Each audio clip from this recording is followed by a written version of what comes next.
जय गुरुदेव। मनुष्य को इस धरती पर आने के बाद में पहले जन्मों का ख्याल को भुला दिया गया, और ख्याल को भुला देने के कारण है कि मनुष्य अपने आप को पहचान नहीं पा रहा, समझ नहीं पा रहा। बस यही सोच रहा है खाना पीना है, सोना है, बच्चे पैदा करना है, इसीलिए हमको शरीर मिला और यही करते करते हमको जाना है। लेकिन अगर ये सोचा जाए कि मनुष्य शरीर जो पहले जन्मों में था उसको कौन से जन्म मिला हुआ था, तो पहले जन्मों में यही जन्म मिला हुआ था कि कीड़े मकोड़े, पेड़ पौधे, पशु पक्षी और घोड़े, हाथी, गधे, भेड़ बकरियां और सुअर, ये सब बना हुआ था इंसान।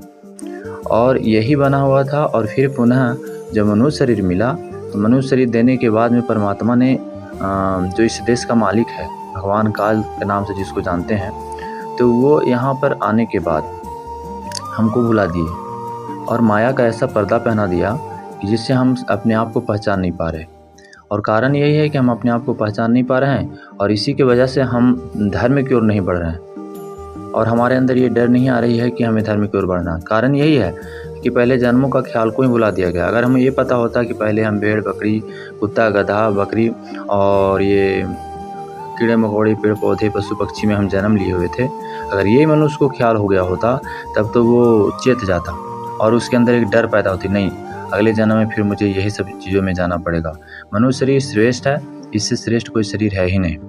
तो इस शरीर में आने के बाद में इंसान चेतता जागता, लेकिन पहले जन्मों का ख्याल जब भुला दिया गया तो अभी जन्म में आए तो यही देख रहे हैं हमको खाना है, पीना है, सोना है और इसी में जीवन को व्यतीत करना है। तो असली काम ये मनुष्य का नहीं था। मनुष्य का असली काम ये था कि महात्मा इसलिए तो आते हैं जगाने के लिए, चताने के लिए कि बच्चा तुम्हारा असली काम ये नहीं था। असली काम ये था कि मनुष्य शरीर सबसे श्रेष्ठ है, और श्रेष्ठ शरीर से तुम परमात्मा की भक्ति करके और ये अजर अमर जो आपके अंदर बैठा हुआ आत्मा है उसको परमात्मा की ओर पहुँचा दो। इसीलिए मनुष्य शरीर मिला था, लेकिन हम लोग ये कर नहीं रहे। तो इसलिए हमारी प्रार्थना है, जागने का प्रयास करो और चेतो, और ये समझो कि हमारा शरीर जब छूट जाएगा, छूटने के बाद में हम बहुत ऐसे जीवों में जन्म लेंगे जहाँ पर ना हम कभी पानी मिलेगा, नालियों में रहना पड़ेगा, और समझ लो कि जख्मों के अंदर कीड़े बन के रहना पड़ेगा, पीप मवाद के अंदर रहना पड़ेगा, तमाम तरह के जेल खाने में हमें भटकना पड़ेगा।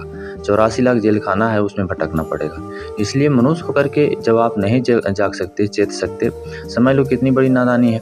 आप तो ये समझो कि हमको मरने के बाद जब ये सारी चीज़ों में जन्म मिलेगा तो फिर क्या फ़ायदा हमको ऐसे काम करने से। तो हम कुछ ऐसा कर लेंगे जिससे हमको ये पुनः फिर मनुष्य शरीर मिले, कोई महात्मा मिल जाए जिससे हमको आने वाला वक्त में हम अपने देश, अपने वतन को चले जाए। जय गुरुदेव।